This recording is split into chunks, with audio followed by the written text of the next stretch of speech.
आज मैं आपको अमावस्या और पूर्णिमा दो बहनों की कहानी सुनाने जा रही हूँ। अगर आपको ये कहानी पसंद आए तो कमेंट बॉक्स में ओम नमः शिवाय जरूर लिखिए। अब सुनिए ये कहानी। किसी राज्य में एक राजा रानी थे। उनके दो बेटियां तथा दो बेटे थे। उनकी एक बेटी का नाम अमावस्या और दूसरी बेटी का नाम पूर्णमस्या था। पूर्णमस्या बहुत ही धार्मिक प्रवृत्ति की थी। वह हमेशा पूजा पाठ किया करती थी और गाय की सेवा किया करती थी और सारा काम करती थी। और अमावस्या की पूजा पाठ में कोई रुचि नहीं थी। वह कभी भी पूजा पाठ नहीं करती थी लेकिन और ना ही कोई काम किया करती थी। लेकिन दोनों बहनें एक दूसरे को बहुत प्यार करती थी। लेकिन राजा रानी का व्यवहार पूर्णिमा के प्रति अच्छा नहीं था। वो अमावस्या को चाहते थे और अपने दोनों पुत्रों को प्यार करते थे। तो राजा रानी अपने पुत्र का ज्यादा ख्याल रखते थे। धीरे धीरे समय बीतता है और राजा रानी के बच्चे बड़े हो जाते हैं। राजा अपने बेटों का विवाह कर देते हैं और राजा की दोनों बेटियां भी बड़ी हो जाती हैं। फिर सब राजा से कहते हैं कि अब इनका विवाह कर दीजिए। राजा ने कहा, हाँ, विवाह तो करना ही है। तब रानी राजा से कहती हैं कि पूर्णमस्या का विवाह किसी बड़े घर में मत करना, क्योंकि इसे तो काम करना पसंद है, गाय की सेवा करना पसंद है, भजन कीर्तन और कथा कहानियां सुनना पसंद है, पूजा पाठ करना पसंद है। अगर यह बड़े घराने में गई तो ये सब नहीं कर पाएगी, इसलिए इसकी शादी किसी गरीब के घर में ही कर दीजिए। राजा ने कहा, ठीक है। और राजा पूर्णमस्या के लिए रिश्ता तलाशने लगे और अंत में राजा ने एक गरीब घर में पूर्णमस्या का विवाह तय कर दिया। तब रानी ने कहा, महाराज, अमावस्या भी तो विवाह के योग्य है, इसके लिए भी वर देखिए और दोनों बहनों का विवाह साथ साथ कर दीजिए। राजा ने उसी गांव के राजा के बेटे के साथ अमावस्या का विवाह तय कर दिया। राजा ने रानी को बताया तो वह बहुत खुश हुई और मन में सोचने लगी, अब देखते हैं कि पूर्णिमा गरीब के घर कैसे रहती है, बहुत पूजा पाठ करती है, देखते हैं इसके भगवान इसकी क्या मदद करते हैं। फिर समय आने पर राजा ने अपनी दोनों बेटियों का विवाह कर दिया। अमावस्या को बहुत धन दौलत दी, लेकिन पूर्णमस्या को कुछ भी नहीं दिया। पूर्णमस्या के भाई भाभियां उससे बहुत प्यार करते थे, क्योंकि वो अपनी भाभियों का काम में हाथ बटाती थी, लेकिन अमावस्या उन पर रौब जमाती थी। फिर अमावस्या और पूर्णमस्या दोनों अपनी अपनी ससुराल चली गईं। एक बार की बात है, अमावस्या ने अपने घर पर सिर्फ चर्चा रखी और उसने सबको बुलाया, लेकिन अपनी बहन पूर्णमस्या को नहीं बुलाया। पूर्णमस्या अपने दरवाजे पर बैठी थी तो गांव की औरतों ने कहा कि तुम्हारी बहन के घर सिर्फ चर्चा है, तुम नहीं जाओगी।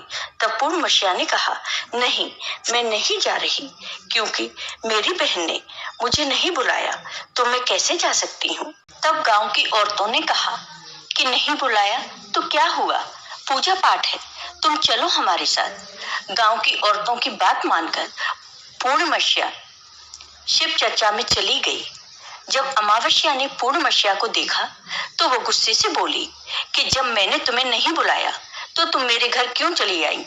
अब आ ही गई हो तो चुपचाप एक जगह बैठी रहना, इधर उधर मत घूमना। उसने पूर्णमस्या की गरीबी का बहुत मजाक उड़ाया। पूर्णमस्या की आंखों से आंसू बहने लगे और वह भगवान शिव से प्रार्थना करने लगी, हे भगवान, मुझ पर आप कब कृपा करेंगे?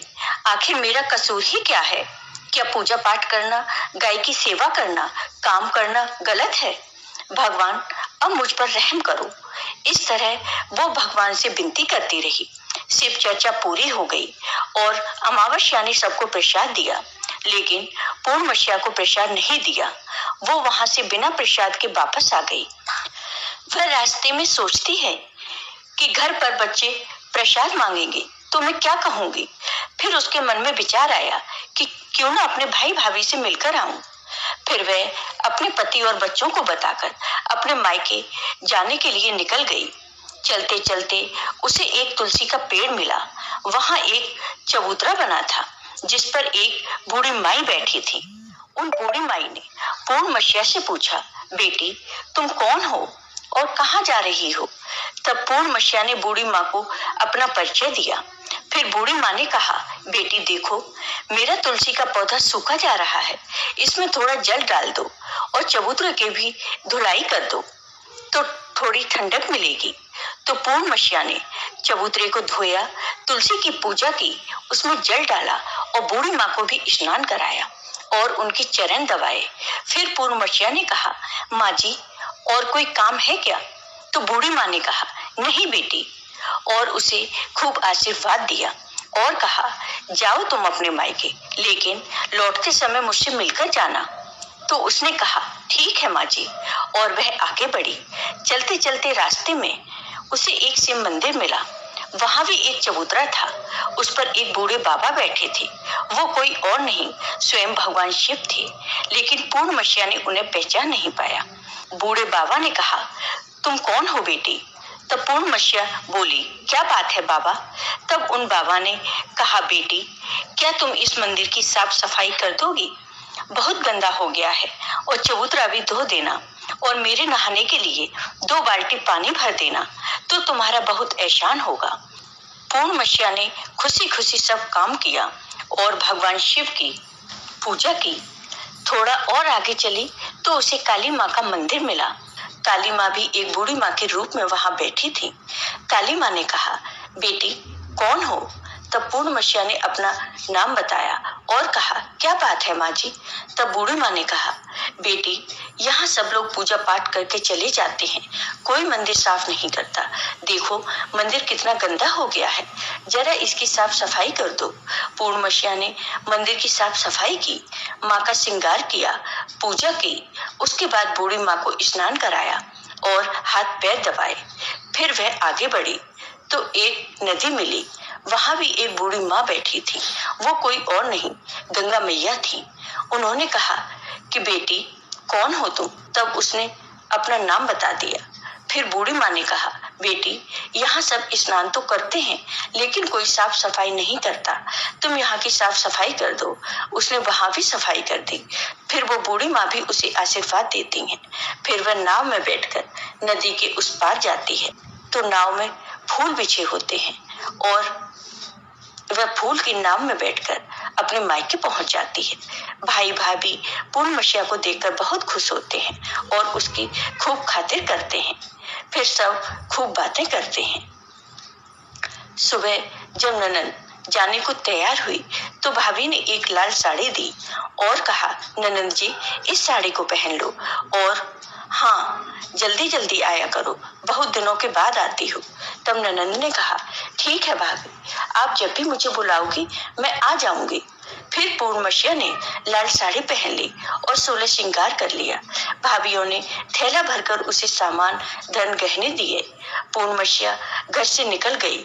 चलते चलते रास्ते में वही नदी मिली और नाव में बैठकर वह उस पार पहुंची तो वही बूढ़ी माई मिली, जो और कोई नहीं गंगा माँ थी। उन्होंने कहा, बेटी आ गई अपने मायके से? पूर्णमसीहा ने कहा, हाँ माँ जी। तब बूढ़ी माँ ने एक थैला दिया और कहा, इसे ले जाओ। मैं कहाँ रखूंगी, ये बहुत भारी है, और हाँ, इसे रास्ते में मत खोलना, घर जाकर ही खोलना। पूर्णमसीहा ने कहा, ठीक है माँ जी, और वह वहां से चल दी। आगे चली तो काली माँ का मंदिर मिला। वहां भी बूढ़ी माँ थी। उन्होंने भी पूर्णमसीहा को एक थैला दिया। अब उसके पास 3 थैले हो गए। फिर कुछ आगे बढ़ी तो शिव मंदिर मिला। वहां भगवान बूढ़े बाबा के रूप में बैठे थे। उन्होंने भी उसे एक थैला दिया। वो लेकर पूर्णमसीहा आगे बढ़ी तो तुलसी माँ मिली। उन्होंने भी एक थैला दे दिया। अब पूर्णमसीहा अपने घर पहुंच गई और वो 5 थैले खोलने लगी। सबसे पहले उसने अपने मायके का थैला खोला। उसमें खाने पीने की चीजें, कपड़े और गहने वगैरह थे। उसने खाने की चीजें और कपड़े अपने बच्चों को दिए तो बच्चे उन कपड़ों को पहनकर बहुत खुश हुए। दूसरा थैला जो गंगा माँ ने दिया उसे खोला तो उसमें सोना चांदी भरा था। तीसरा थैला जो काली माँ ने दिया था उसमें 16 श्रृंगार भरा था। चौथा थैला जो भगवान शिव का था उसमें सब खुशियां थी, धन संपत्ति सब कुछ था। 5वां थैला तुलसी माँ का, उसे खोला तो उसमें चावल, गेहूं सब भरा था। अब पूर्णमसिया के घर किसी प्रकार की कोई कमी नहीं थी। धन संपत्ति, अन्न धन भंडार से उसका घर भर गया। पूर्णमसिया खुशी खुशी रहने लगी। एक दिन पूर्णमसिया ने सोचा, क्यों न मैं शिव चर्चा करवाऊं। फिर पूर्णमसिया ने शिव चर्चा रखी तो सबको बुलाया। वह अपनी बहन के घर भी गई बुलावा देने। जब अमावस्या अपनी बहन के घर चर्चा में आई तो उसने घर में धन दौलत देखकर आश्चर्यचकित रह गई। फिर अमावस्या ने पूछा कि तुम्हारे घर में इतना धन दौलत कैसे हो गया। तब पूर्णमसिया ने कहा, देखो बहन, तुमने चर्चा रखी तो मुझे नहीं बुलाया, फिर भी मैं बिना बुलाए तुम्हारे घर गई, लेकिन तुमने मुझे प्रसाद नहीं दिया। फिर तुम्हारे घर से आने के बाद मैं मायके चली गई। फिर सब बात उसने अमावस्या को बता दी। अमावस्या ने कहा कि मैं भी जाऊंगी मायके, तुम भी मुझे डांटो और प्रसाद भी मत देना। लेकिन पूर्णिमा ने कहा कि भगवान का प्रसाद है, मैं तो सबको दूंगी। लेकिन अमावस्या ने प्रसाद नहीं लिया और अपने घर जाकर बच्चों से कहकर अपने मायके के लिए चल दी। चलते चलते तुलसी माँ मिली। उन्होंने कहा, बेटी ये चबूतरा धुल दो और तुलसी में पानी डाल दो। तो अमावस्या कहती है, ए बुढ़िया, मैंने इतनी महंगी साड़ी पहन रखी है, ये गंदी हो जाएगी, मैं कुछ नहीं करूंगी। आगे चलकर भगवान शिव जी मिले तो उनसे भी उसने ऐसे ही कह दिया। उससे आगे काली माँ मिली तो उनसे भी यही कह दिया। फिर गंगा मैया मिली तो उनसे भी ऐसे ही कह दिया। फिर वह नाव में बैठी तो नाव में कांटे थे जो उसके पैर में चुभ गए। फिर वह अपने मायके पहुंच गई। जब उनकी भाभियों ने देखा तो कहा, ये कहाँ से आ गई। अरे पूर्णमसिया के पास तो कुछ नहीं था, इसलिए उसे सब कुछ दिया, लेकिन ये यहाँ क्यों आई है। कोई बात नहीं, अब आ ही गई है तो बैठो, ये तो कुछ काम करवाएगी नहीं। बेचारी पूर्णमसिया तो सारा काम करवाती है। अमावस्या खाना खाकर सो गई। सुबह हुई तो अमावस्या ने कहा, भाभी हम जा रहे हैं। तो भाभी ने कहा, ठीक है। तब अमावस्या ने कहा, भाभी पूर्णमसिया को तो आपने थैला दिया, मुझे कुछ नहीं। तो भाभी ने कहा, जाओ तुम्हारे घर थैला पहुंच जाएगा। फिर अमावस्या चल दी तो गंगा मैया मिली। गंगा माँ ने कहा, आ गई बेटी। तो उसने कहा, आपने पूर्णमसिया को थैला दिया, मुझे कुछ नहीं दोगी। तो गंगा मैया ने कहा, ठीक है जाओ बेटी, हम घर भिजवा देंगे। ऐसे ही काली माँ, भगवान शिव और तुलसी माता ने भी कह दिया। जब वह घर पहुंची तो उसके आंगन में 5 थैले रखे थे। जब अमावस्या 5 थैले खोलती है तो किसी में मिट्टी, किसी में ईंट पत्थर, किसी में सांप बिच्छू थे। उसने अपना माथा पीट लिया और कहा, हे भगवान, हमें मायके में भी कुछ नहीं मिला और इधर भी कुछ नहीं मिला। फिर अमावस्या दौड़कर पूर्णमसिया के पास जाती है और कहती है कि तुझे इतना सब मिला, मुझे कुछ भी नहीं। तब पूर्णमसिया ने कहा, मैं मायके जाती हूँ तो भाभीयों के साथ काम करवाती हूँ, और तुमने तो भाभी की कभी भी मदद नहीं की, तो भाभी तुमको क्या देती। गंगा माँ को तुमने ठुकरा दिया, शिव जी, काली माँ, तुलसी माँ, सबको तुमने ठुकरा दिया, इसलिए भगवान ने तुम्हें कुछ नहीं दिया।